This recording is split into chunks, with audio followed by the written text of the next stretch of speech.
Hi everyone, my name is Naman and today I will be showing you how to create Smash a Button game in code.org app lab. So by the end of this tutorial, you will be able to create a game like this one. So let's start a game. So there are two major steps to create this game. First, we will design the game and second, we will code it. So let's begin the designing of the game. So let's go to the design tab and let's start with the designing of screen 1. So let's choose a background color of it. Okay, so this looks fine. Now let's add a button here and let's change the ID of this button as start button. So this button will help us to start our game. So change the text to start game and let's increase the size of this button. So this looks fine. Now let's change the background color of this button. And let's also change the font size of this button to 20. Yeah, so this looks fine to me. Now let's add a text label which tells us the title of this game. So let's first change the ID of this label as title label and then let's change the title to Smash Button Game. Okay, so let's change the font size and text alignment to center and font size to 25. And let's also change the text color. Okay, so this looks fine. Smash a button game. Let's increase the size of this. Let's bring it to the center. Okay, so this looks perfect, I guess. So we are done with the designing of screen 1. Now we have to add one more screen. So let's click on this drop down menu and let's import a new screen or let's add a new screen. And let's choose the background color for this also. This looks fine to me. Now let's add a button, a smash button. So let's give this ID as smash button and let's remove the text. So we have to add an image. So let's go to this and let's choose icons and we have to add a circle icon.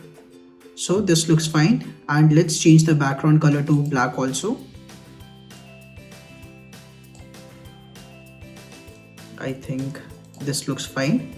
Now let's increase the border radius to 100 and let's decrease the width of this so that we can get a circle shape. Looks fine to me. Okay, so now let's add a label for score.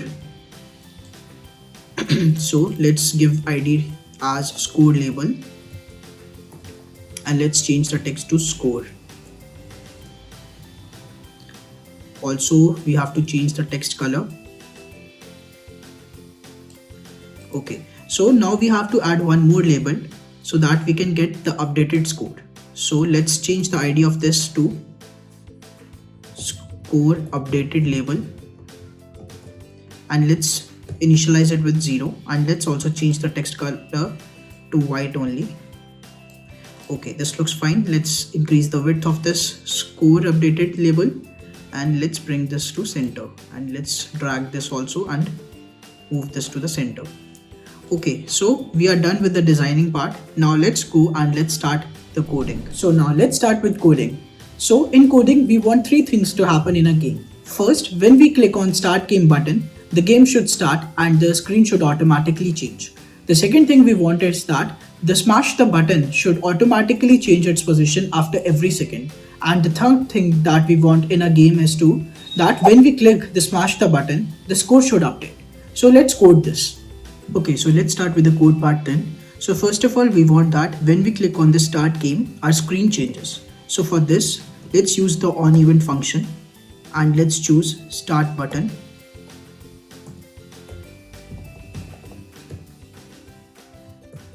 So we will use set screen property here to set the screen number 2.